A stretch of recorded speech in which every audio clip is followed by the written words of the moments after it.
everybody. My name is Shay Hickson, and I'm with Dribble Hoopz. This is a new channel that features, the top tier talent, not only in the Charlotte area but the country. But for my first episode, I have the pleasure, of introducing one of the best players I know, Mr. Chevez Goodwin. How you doing, man? Hey, how you doing? It's cool to be the first. I'm the first person on this show. I did not know that. I thought I was going to be like first person number 3 or something. I didn't know. Hey, man, that's pretty cool. First of many, man. First of many. But definitely, that's the goal. I hope I am not the last one on this show. Yeah. Oh yeah. So not the last one. If y'all did not know, Mr. Chevez Goodwin, he's from, the great state of South Carolina, specifically Columbia. And, now, he started off at College Charleston. Then he moved. If you want to say anything about yourself, you can introduce yourself, establish, say what your journey was. Okay. Yeah. I'm Chevez Goodwin, like you said. I was born in Columbia, South Carolina. I played at for high school. I played at Hammond School with 7th Woods. He went to North Carolina. He was a mixtape sensation in high school. He was probably the best guard I played with in my career. But yeah, I went there. Then I went to College Charleston for my first school. Transferred after my first year. Went to Wofford for 3 years, and then I went to the University of Southern California for the last 2 years. And now I'm playing my rookie year professionally overseas in Greece. And things have been pretty cool. I don't know. I've done a lot of cool stuff in basketball. I'm not like a bragger, so I don't know. You just ask me and I'll tell you. But, no, you accomplished. Yeah, that's man. The basics. It's not bragging. It's just stating facts, man. So tell the people or the kids, aspiring to play at a professional level. How was the transition? You say you played at Hammond, and you had D1 colleges, and then now you're professional. How's that transition from high school, college, and then the pros? The biggest jumps for transition wise were like middle school to high school and high school to college. The jump from college to the pros to me has been nothing, because it's honestly, I just do the same thing I was doing in college and the pros, and it just things are working out really well. But the two biggest adjustments I had to say in my basketball life for my career was going from middle school to high school and then going from high school to college, because the speed of the game changes and the athleticism is always continuously developing. I feel like when you get from college to the pros, everyone hits their athletic ceiling. Like, you've seen about as athletic as they can get at that point. At that point, you're just trying to figure out who has the best skill and how did they use it well enough, But when you're in middle school and high school, you're playing against guys that are 1 year can't jump over a phone book. And then the next year they can moonwalk on the ceiling and still put the ball in the basket somehow. Like, it's crazy. People are still like growing and maturing, and the speed's always changing. And along with that, you're changing not only physically but mentally, and you're trying to figure out how can you find a way to get on the court, and also how can you deal with other stuff off the court as well, like school and stuff, and life in general. Like, things start becoming more real life. Real life starts to set in more and more the older you get. So, like, just a lot of stuff you have to juggle the further you get. But I would say transitionally wise, like, high school to college was the hardest one, because when you get from high school, you're just the most talented dude on your team. Mm-hmm. You get to college, everyone is talented, but they're stronger than you. Some of them are faster than you. Some of them are just taller than you. Like, God just gives them athletic ability or an ability they can do that you just can't do. You know what I'm saying? There's just certain things you just can't. You that's the first time you ever get to be like, damn, I'm the best person on the court. Mm-hmm. Now I have to figure out, how do I stay on the court? This is what sets me apart in different ways. So I would say high school to college was the biggest transition. Right. And definitely, watching you, your growth and matriculation, through the colleges, watching you at, College Charleston at first, and Wofford, and then USC, man. You played with some top tier talent, and being a top athlete yourself, man. How did it feel, to play with such talent? You say you start off with playing with 7 Woods. Everyone, knew that mixtape. So how was that playing, with a co-superstar? Well, I mean, playing with superstars, it was fun. I mean, I never looked at it as like playing with a superstar. I looked at it as I was playing with someone of my equal caliber player. Someone that actually understands the game on a higher level than the average hooper. And when I first played with Seventh, that's how I felt. I was like, yeah, that's somebody that I feel like is incredible at what we do, and I feel like I'm just as good as he is, and I'm going to prove that. Like at the time, people tell you comparison is a killer joy for sure. Yeah, because you're always comparing yourself. But in my mind, when I was with Seventh, I was like, he's good, but I know I could be just as good as that, and I just kept pushing myself to be that. So like in my mind, I was like, I loved playing with Seventh because it made me want to be better. Because I didn't want people to be like, oh, he's the guy that played with Seventh Woods. I wanted people to be like, damn, that's Chevez Goodwin in the Seventh Woods. That's how I wanted it to be. So that was my motivation the entire time playing with him. So that was the blessing of playing with someone that's that talented. The other side of it that was really good is that when you play with someone that talented and is that well known, you get everyone's best game every time. Yeah. Everyone's trying to come embarrass you. Like it's not everyone. Like when you play in certain games, like some people just play like they're just trying to beat you. Saying you're trying to win the game. Every game we played, whenever we played private school, public school, like anybody, like top tier teams like Oak Hill with them, they came to embarrass us. They wanted to make sure that Seventh never got hot like that ever again. Type that everybody want to be the person that took away Seventh Woods' like height. So when you're on a team like that and you're playing, you can't get caught up in like, oh, Seventh's the big star and I'm just whoever I am. You got to focus on, everyone's going to come to kill us because he's him, and Seventh has proven not time and time again at that point, like he could ball out with or without us. Like he had 49 against Dennis Smith our sophomore year at the Glasgow Classic at Christmas. Yep. And our team played terrible, but he had 49, so he didn't get embarrassed, but our team got embarrassed. So that was the first time I was like, oh shit, like I really got to work on my game to be where I want to be. Wow. And after that, that's when I just took off. I started working harder. And then after I played with Seventh, I played with more people, like you said, as I went along. I played with Jarrell Brantley at College Charleston, and then I left from Charleston and I went to. And I played with Grant Riller and Joe Chile at College Charleston. I played with those guys. Like they were insane. Like those, that's like a crazy backcourt. Let's see, Grant Riller. He's putting on right now in the Chile. Yep. And then you went to there from exactly. Evan Mobley. Evan Mobley is. Evan Mobley's like the first big example of what I when I told my dad after I practiced my first time at USC with Evan Mobley, like full on 5-on-5. I told my dad, I said, this is the first person I ever played with that I know for sure God made like talented out of something else. Like it was the most God-given talented person I've ever seen in my life. And he's nice. He's not even a mean person. He's the nicest person you've ever met. Like Evan is super nice. But like how he's made and how he plays, or how he's made, it's unstoppable. It's unstoppable. Like he really is. He's really like one of a kind. He can only get better. He can dribble, he can shoot, he can pass, he blocks shots, plays defense, he covers so much ground. Like he just gets to everything. And he's smart. You can put him in different positions. He can play point guard for you and draw. If you draw some up, and he can play center for you just as well. Like, he's really, really talented. Like one play in practice we had like the Lakers and the Hornets at one of our practices. We had NBA scouts at every practice we had.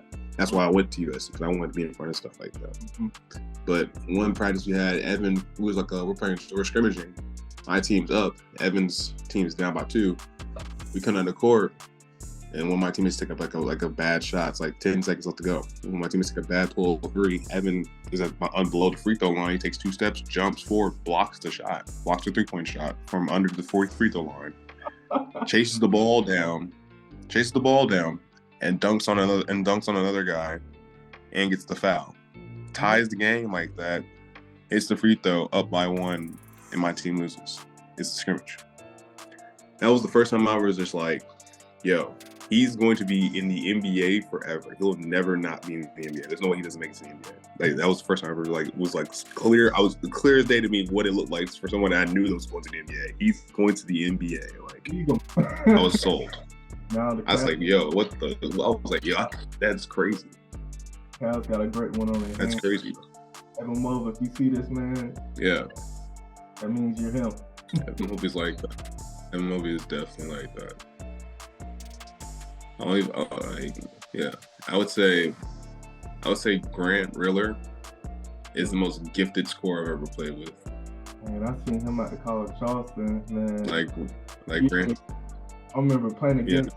Yeah, Grant is the most gifted. He scored on me like it was a piece of cake. Like you said, he's gifted scorer. Yeah. He's a Swiss Army knife. I've never seen somebody like him. It was just incredible what he was doing. Like when I first played with Grant, he had tore his ACL. He had just gotten back. He had this big brace on his knee. He was limping around and stuff. He wasn't like, you know what I'm saying? Didn't look like someone that was fully healthy. Nope. But I'm telling you, we start playing, bro. He looked like Kyrie or some shit.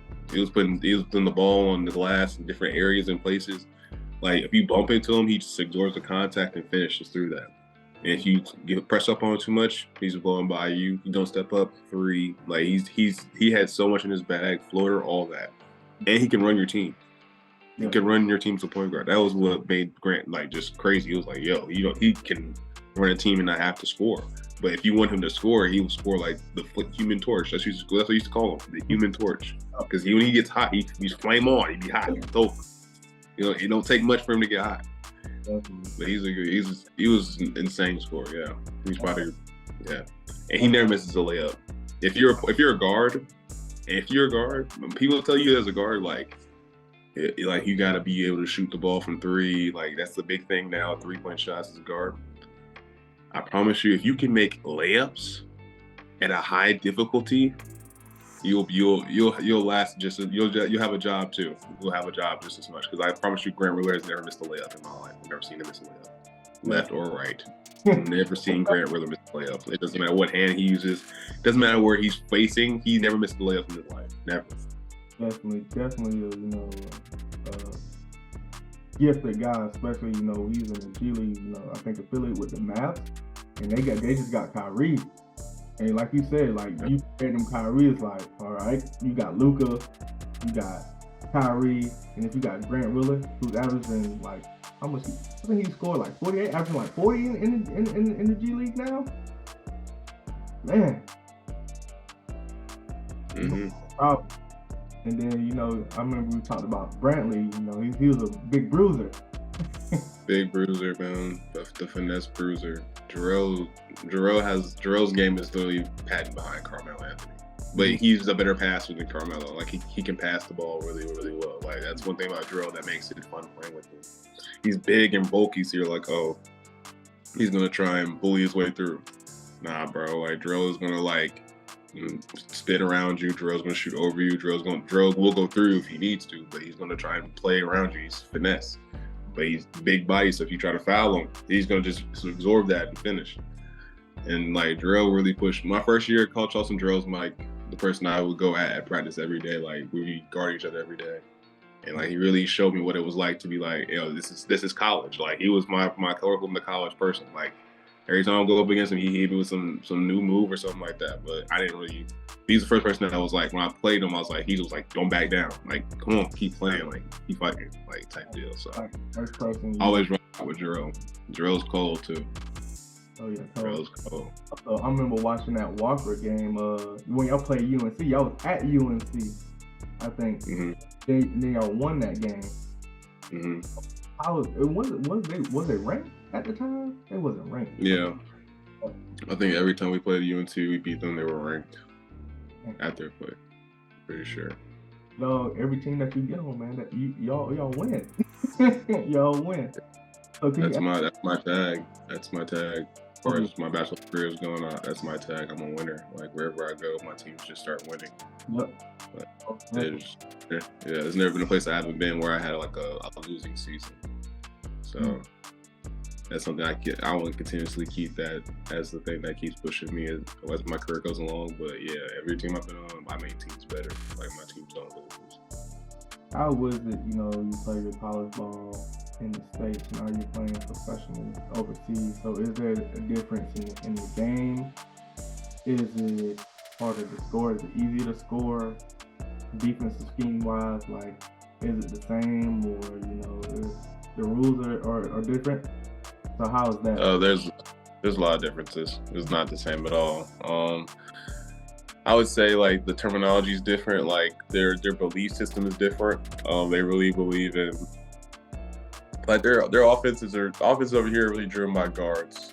A lot of guard play. Not too much through the post. It's like a lot of guard play. That's one thing I had to adjust to. Like they don't really run things through the post players unless they're like a person that shoots threes, and then they'll run like pick and pop stuff where you are like flare screens for like a stretch big. But if you're a regular I can't say regular. If you're an athletic big or a big man that is predicated to being inside, they don't have much for you. It's not much for you over here as far as offense goes. Like you gotta get all your stuff off the glass. Like you gotta build rapport with the guards so they give you stuff in the like bounce passes and stuff in the post so you can get to your stuff quick enough to score. It's different. You're not gonna have as much leeway as you want to really show what you can do with your game. Unless you're born over here for real. But I would say like it is scoring wise, it's still a challenge to score because there are other good foreign players over here as well. So it's not like just like a drop off being over here. It's a little drop off as far as like maybe the domestic players. Some teams our domestic players aren't as good as some others local players or whatever. So that might be the drop off, but other than that, though, it's still good basketball. It's still good, really good coaching. Like strategically and tactically, it's a lot more detailed. The playbooks they give us, the notes they give us on the team, scouting reports, stuff like that is more detailed than it is in America. I wouldn't say that, but other than that,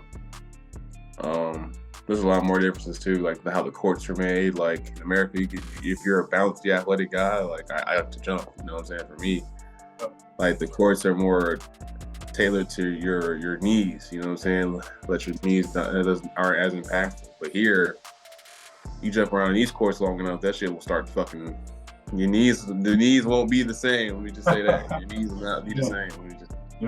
It takes away a lot of your athleticism because the way they built some of these facilities, they built the facilities so long ago that the upgrades are past due and teams don't have enough money to pay their players, let alone get new facilities. So it's kind of like those are the things that you have to take into account coming over here. Like the resources and the equipment here won't be as good as it is back in America. You're learning a whole new culture. You're the foreigner here. That's one thing I had to get used to too. Like you gotta really think about it. Like back home, like we used to have foreign exchange students come to school and stuff like that.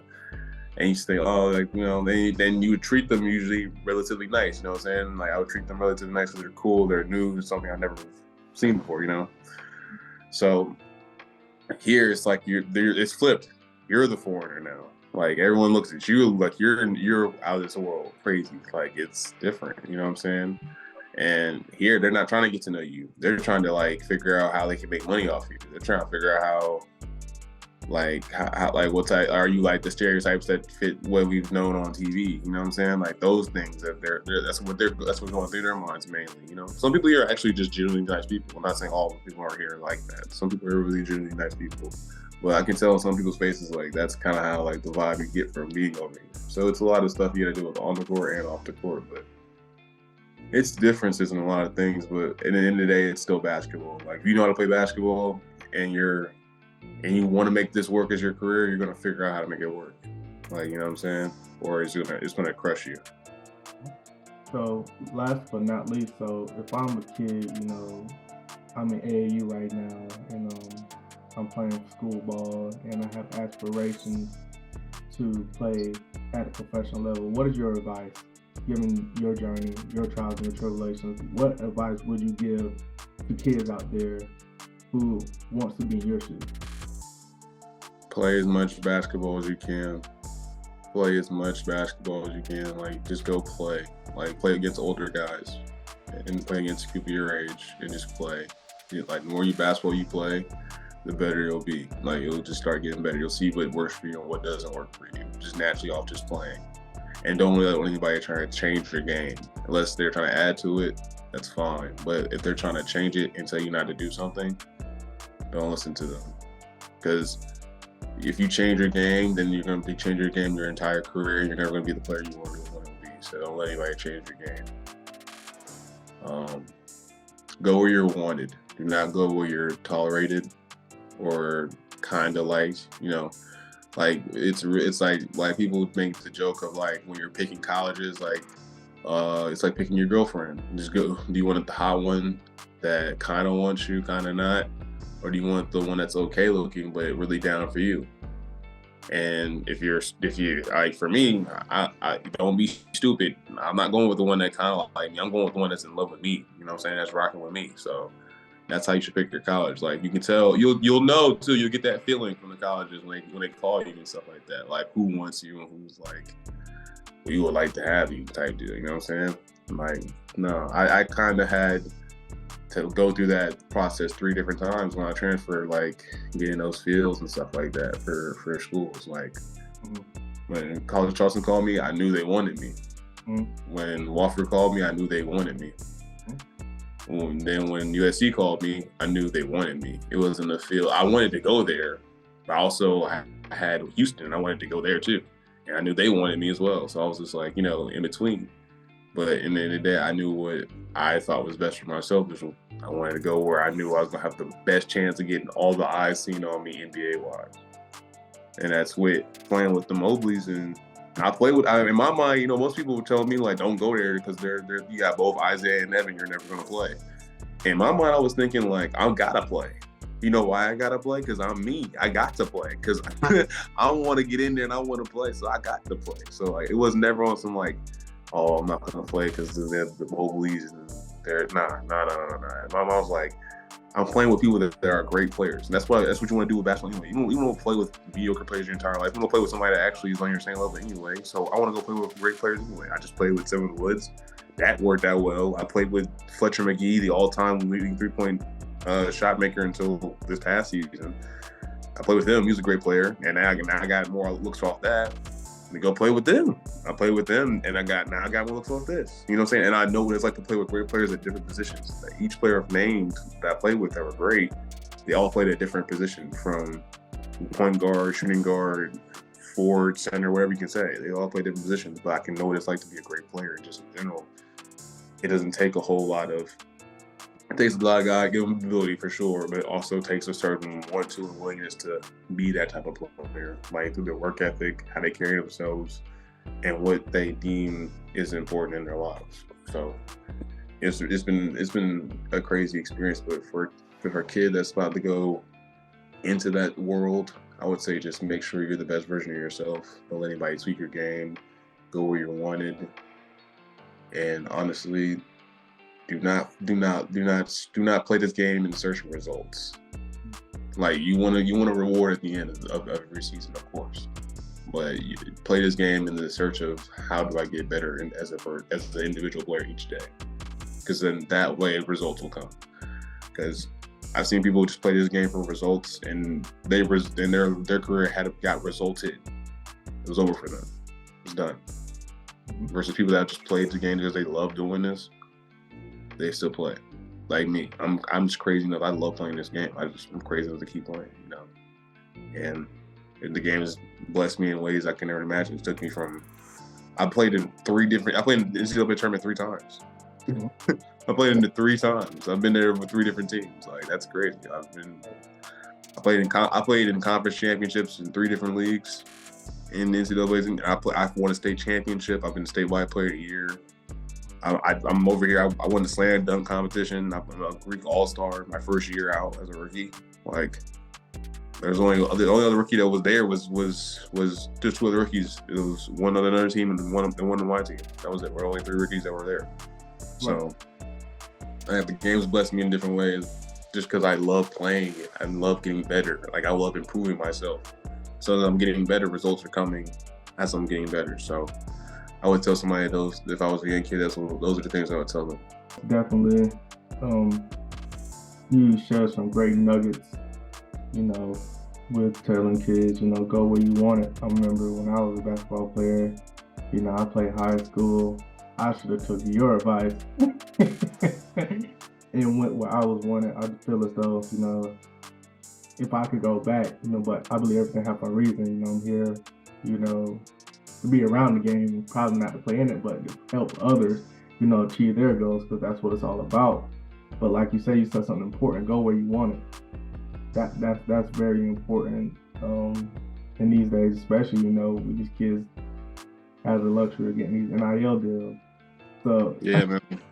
My last year of college was the first year NIL, and I kid you not, it was cool to be the first class to ever get NIL, but it also sucks because no one knew exactly how much you could get and what you couldn't do still. Like, yeah. It was kind of still, it was like someone giving you a t-shirt, like, here's this t-shirt, but it was wrinkled. And it's people just ironing out the details. So my whole year was people just ironing out details. And now everyone's getting these $1 million deals. And I'm like, dang, like, if I had another year left, I would have had like at least something, like a bit more change than what I made. But it was still cool though. Still really cool. Got kids like these days, you know, it's crazy. These kids are multimillionaires before they even go to the league, like Ronnie James, yeah, Mikey Williams. Yeah, I was telling somebody the other day, I was like, when I have kids and like I'm gonna make them athletes, like a kid, like a parent's dream now for sure. Before it used to be like to send their kids to school to get education. A parent's dream now is for sure to send their kids to school to get education. Because if your child can get to college now, they're a millionaire. They're making it way too easy. It used to be that you got to send your kid to a college for 1 year, he has to play it out.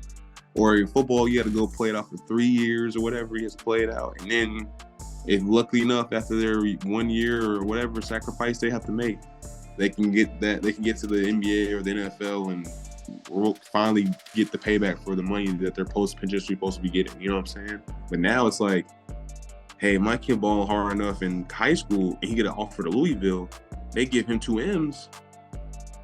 We done.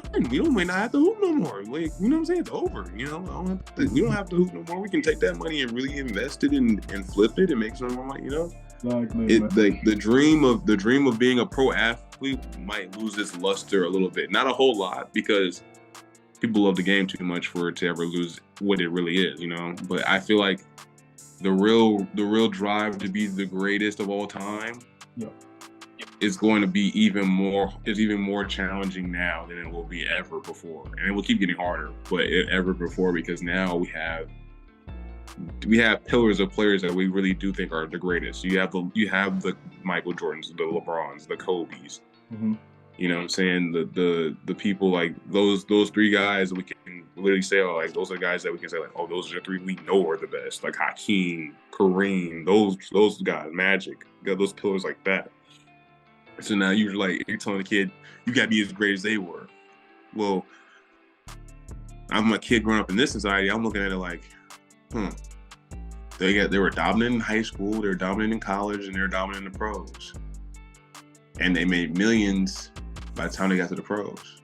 But I'm here now thinking, if I can just go to North Carolina State, or if I can be good enough in high school and dominate high school and just go to Texas Tech, I can get $1 million. I can get I can get 4 or 5 mil before I can play there for 4 or 5 years. If I redshirt a year, I can play there for 4 or 5 years, get 5 mil off Texas Tech or whatever. And I can look at the league like, ooh, I could want to play in the league, but I don't have to. Have to, man. You know? I don't have to. Have to. Versus the guy that needs that. You know what I'm saying? Because like it really defeats that drive. It won't defeat it totally, because I feel like people are too in love with the game of basketball. Like, basketball is a game to fall in love with so easily. But I feel like it will have its problems now, because certain athletes that we might want to see like play a full career NBA might not do that anymore. And it will change the landscape of a lot of things, you know, which is going to be cool. So we'll see what happens, but I really do think that's my prediction of how NIL will affect not just basketball, a lot of different sports, like football. Like, And like that, like I really think that might really hurt the NFL. Like that really hurts the NFL with the NBA because NFL there's no money guaranteed. Anything in the NFL for real, nothing. Exactly. So if you're playing football and you're like trying to be a quarterback, running back, you're always getting hit. Even if you're a defensive player, you're always getting hit. You're always hitting people, bro. You know how many people we've known that played college football for like 4 years, 5 years, broken up, and then go to the NFL and play another couple more years just to make some money, just any money. You tell a kid I can go to Florida and be a quarterback and I can make 13 M's. Yeah, I'm going to get that 13 M's. And yeah, I'm probably not going to play for the Tampa Bay Buccaneers because they're in last place now or something like that. You know what I'm saying? They're the last place team, but just to use them as an example, like I don't have to go through the trials and tribulations of getting drafted by a terrible team and having to fight my way through that. I could just take my 13 M's, be a Heisman Trophy, Cannon winner, All-American, Tim Tebow career, and get the heck out the way. I'm out of the way. So, and the thing is, though, you won't tarnish your legacy because everybody's going to remember, oh, well, he did this in college. You don't have to go through this. Exactly. Exactly. I'm for, people reaping the benefits off of it, but like I feel it's at the same time, it's like everything's it's with trade-offs. Like, so if you don't give them money, it's gonna be more hunger. If you give them the money, it's gonna be less hunger. So it's like one of those things where you have to pick your poison. So really gotta pick your poison. So kids out there, if you're chasing, a dream, I feel as though, don't chase NIL, chase the dream, and the NIL will come. It will come. But if you're a moneymaker and you're not thinking about sports like that, that's a good plan for you right there. But you gotta be a heck of an exceptional athlete. I will tell you that. NIL, they're throwing out NIL deals everywhere left and right, but not everybody's getting the mills. Not everybody's getting 6 figures. Not everybody's getting 5 figures off the NIL deals. I'll tell you that right now. Like there's gonna be a lot then there's too many of y'all. There's still too many of you guys. So I still gotta think it may not be as marketable. The thing is that about NIL deals too that really didn't make sense at first was that the players that were getting NIL deals, female or male, were usually the people, like some of those players could not actually play their sport or didn't play their sport at all. They were athletes at their school on those rosters, but they probably weren't the best athlete on their team. You probably never see them in games. It could be different reasons. It could be because the coaches didn't want to play them, or they had injuries. You never know. Some different injuries. Everybody has different stories. But that's the unfair truth that no one wants to talk about too. Is that certain people have NIL deals that are not good at their sport at all, but they just maybe just look good. And their Instagram or their social media might just look better than yours, and they'll just benefit off that alone. Versus somebody that could have. I know so many hoopers that are really good at sports, but they don't have any social media whatsoever, or their social media is weak, and no one even follows them or knows about them. But they could drop 20 initially. 20 easily. That's crazy. Easily. But there's somebody that has like 39, 50K followers on Instagram but can't get 2 points. Or even get a stop. So it's basically about it's a marketing thing. It's a recruiting tool. It is a recruiting tool, and it's a tool that if you're on one side, you better know how to play it because the other side has to learn how to play it too. So it's gonna be a really good chess game. And I really do think it's gonna affect sports in a lot of ways because the NIL covers all sports, tennis, soccer. Like at USC, like we're known to be the school that has the most national championships in the country, like, you know what I'm saying? Because we have gold medalists, we have Olympic medalists, like that school as long as NFL, NBA, tennis, golf, pros, all types of sports, you know what I'm saying? So like we're using all of that to market, hey, come to USC because you can be a big time swimmer here. You can be a big time golfer here. You will get just as much money or not just as much money as football players, but you'll get some type of treatment that will separate you from going to a Campbell or a Georgia Tech or something like that. You know what I'm saying? Like that might separate you away from that. You know what I'm saying? It has that will affect those sports as well. That's why I'm thinking NIL is such a neat thing. It's also going to be a dangerous thing to dance with. It's like very dangerous. Your talent has to speak for itself. Also, the NIL representative has to speak for you. But I'm all for getting your bag, but Yeah. You know, Definitely. we're basketball purists at the same time too, so we like to see the game done the right way, and I like to see the Yeah. game played the right way. So you know, I guess it just whatever floats your boat at this point. Yeah, no, definitely. I'm with you on that. Definitely agree. Crazy, man. Can you just imagine, like, these kids now getting these NIL? Just imagine LeBron or Kevin Durant, like how much they NIL deals will be, because LeBron got a monster Nike contract right when he got out of high school. Oh yeah, that was a big contract. I couldn't imagine what it would have been like to have. I feel like LeBron at NIL, but LeBron. I feel like I don't know if it would have changed his career or not. I couldn't say. I'd like to say it would have, and it probably would have, but I don't know how big of a scale would have changed it. I feel like NIL would have changed a lot of careers too, like Kwame Brown. I feel like players like that didn't know that went straight out of high school to college, and went straight to the NBA. A lot of those kids would probably not have done that, because they would have been like, oh, there's NIL in college, I'll definitely go to college. Yep. I feel like it would have changed a lot of stories like Kwame Brown's, for real. They had NIL back then. I feel like also at the same time though, I feel like it would have changed a lot of things, good and bad. But I feel like I'm glad it didn't come at that time either, because it was one of those things that, yeah, they're making money off, like the school making money off name, image, and likeness without paying the players and stuff like that. Yes, that's wrong. I agree. But at the same time, it was a certain type of like honor, that came with being wanting to go to a certain school. Like you wanted to go to North Carolina because Michael Jordan went there, and that was it. You didn't need to know they were gonna pay me $25K to get there. You just wanted to go there because that was Michael. That's North Carolina. You know what's crazy? Then, also, you don't really see. I was looking at the college top 25. You don't really see the blue bloods in there. None. You know what I'm saying? That's what I'm saying. Like that's how NIL is ruined it. You know what I'm saying? The history and tradition of what college basketball used to be, it won't be the same anymore. It will not be the same anymore, because kids aren't salivating over like, oh, I just want to go to Duke because everyone's been to Duke, or I want to go to Arizona because everyone goes to Arizona, or like, oh, I want to go to, you know what I'm saying, like Georgetown because everybody wants to go to Georgetown. You see Georgetown now, no one wants to go to Georgetown. And Pat is coaching them, and Pat's trying his best to make them the best, but NIL and the way the game is played, things have just changed, and if you don't adjust, it will crush you. And it's crushing a lot of blue bloods now, like, you know what I'm saying, like all the teams that we were used to growing up that were always the dominant teams, they are getting smacked. They are getting smacked by whoever and whenever at any point in time.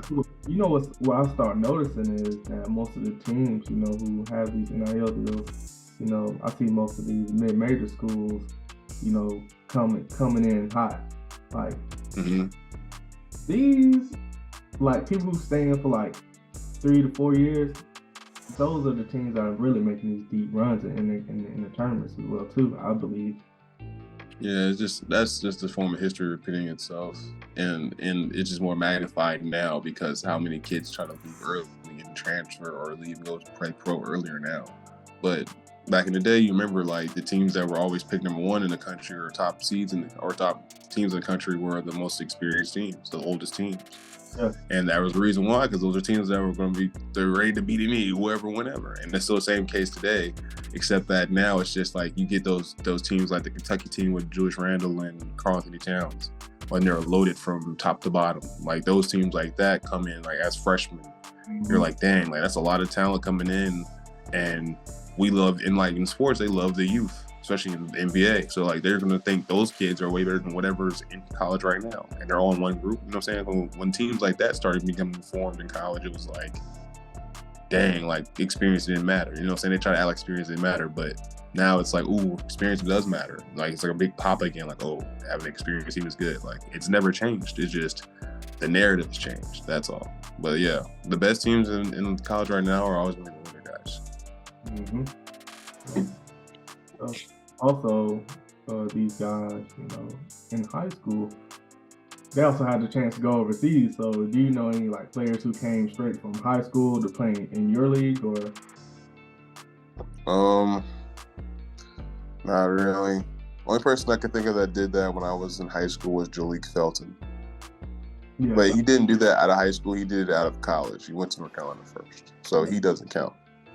But I don't really know too many. I mean, the only thing I've heard of is when Terrence Ferguson did it.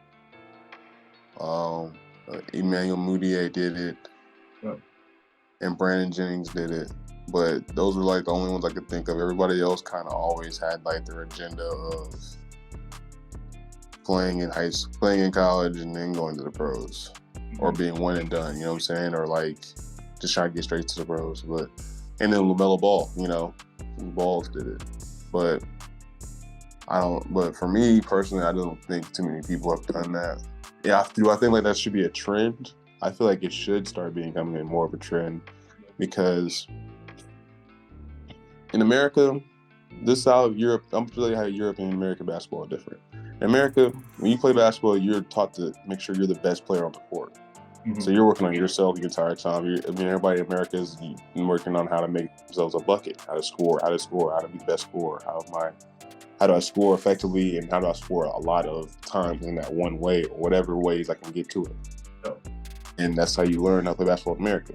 In Europe, you're taught how to play basketball as, how does my team win? How do I help my team win? How do I make the best pass? What's the best play we can get out of this? And they do that from like when you're a kid all the way up to when you're an adult. So when one side's being taught to be the best individual player and one side's being taught to be the best team players, the game's going to be different. That's why when Americans come over here, they either flourish or they die, because you either got to be able to adjust your game and figure out how to win as a team, or you're going to have to just be a bad player. You're not going to have fun playing.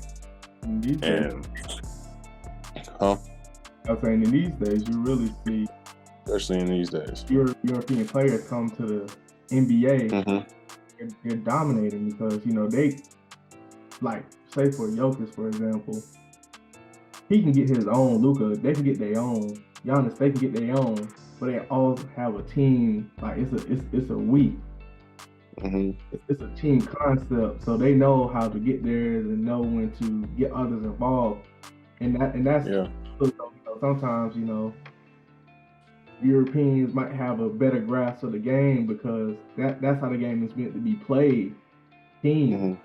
I don't care if you 20 points. If you're hot that night, we're giving you the ball. Exactly.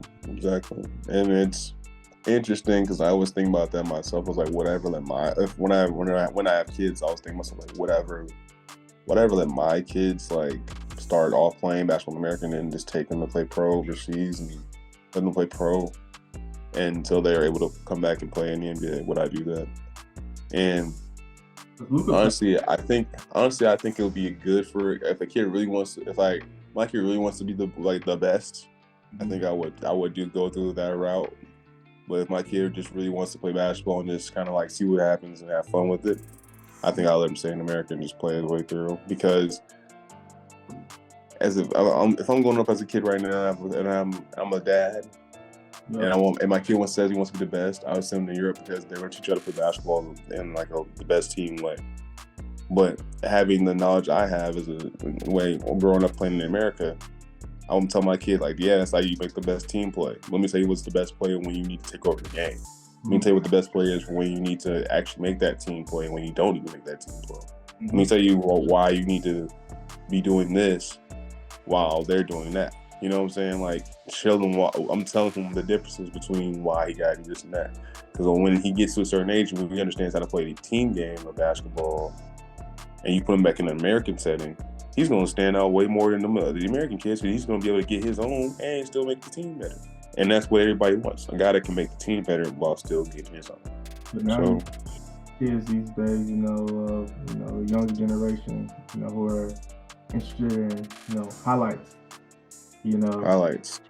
I think we kind of got away from, it's okay to have the highlights, all this stuff, but I want to see, if I was a coach or if I was a, recruiter or whatever, I want to see your body language when you win and your body language when you're losing. How are you going to make that extra pass? How you make your teammates better? Are you a good teammate?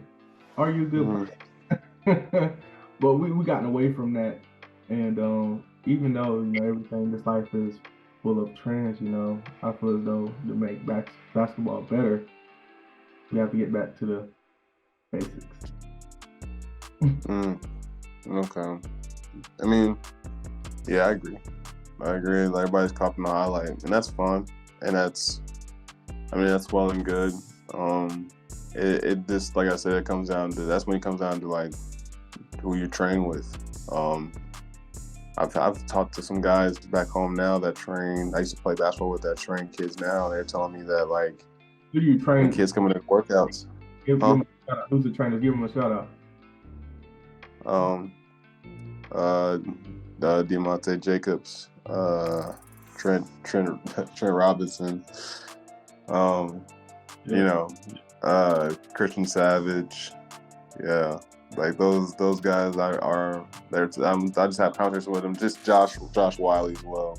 I just talked to those guys, because I played basketball with them first and foremost when I was a kid. So I talked to them just off like just knowing them. But I was talking to them before, they were telling me like when they work out kids now back home, they're like, kids want to do step backs, kids want to do Euro steps, but they can't dribble with their right hand or their left hand. Or they don't really know how to get their own shot off. Like their form is terrible. How they're shooting the ball is terrible. You can't tell which hand they're shooting with when they're shooting basketball. Like things like that, basic stuff like dribbling, just having touch for the ball, things like that, and it's kind of scary because you're seeing people skip steps over and over and over again, and it's like, dang, like it's just an ugly cycle, and people aren't and when you're having trainers out here that don't teach the right stuff, it makes the situation worse. It's like pouring gasoline on fire. So I really hope like the next generation of people really try to teach fundamentals, especially in America, because if you can teach fundamentals in America, your kids are already gonna have a shot at playing high school basketball at least. But if you teach fundamentals and how to and teaching them the right things about the game, they'll have a chance at playing college basketball somewhere. Awesome. But it's all about. I was blessed to have my dad being such a good coach, and then also being blessed with some great workout people and trainers as well, growing up in South Carolina as well. So I got lucky. But yeah. Most people don't know South Carolina. We got hidden gems, man. So definitely, yeah. For real. Yeah, no, definitely. I agree. It's always been like that, but that's kind of our advantage too. Any last remarks or any last shout outs that you want to give, to any, special persons or, who helped you got this far? Shout out to God for sure. Shout out to my dad, my brother, my cousin Javon, and shout out to Coach Watson, Jamie Watson. Shout out to Coach Sanders, Brian Sanders, and then shout out to Marseille Brown, and shout out to Mark McClam and Sam Hare, and Coach Matt Hammond. Those people are like the people that all crafted me to be the player that I am today in their own way. Like each person I named. So like when I named all those people are like those people that are on the court with me every time I go out there and play. Because their personalities show through me in different ways. And if it wasn't for that person and that encounter, I don't think I'd be the player I am today. And for some of those people, I wouldn't even be the man I am today. So shout out to those people, but definitely shout out to God. First and foremost. So yeah, man, that's the timeout segment of Double Dribble Hoops. Don't forget to hit the like, subscribe, and all notification bells on YouTube. We'd like to thank Mr. Chevez Goodwin for our first interview, and we wish you the best of luck in your futures and in your endeavors. Thank you, man. You too. I hope this blows up and keeps going.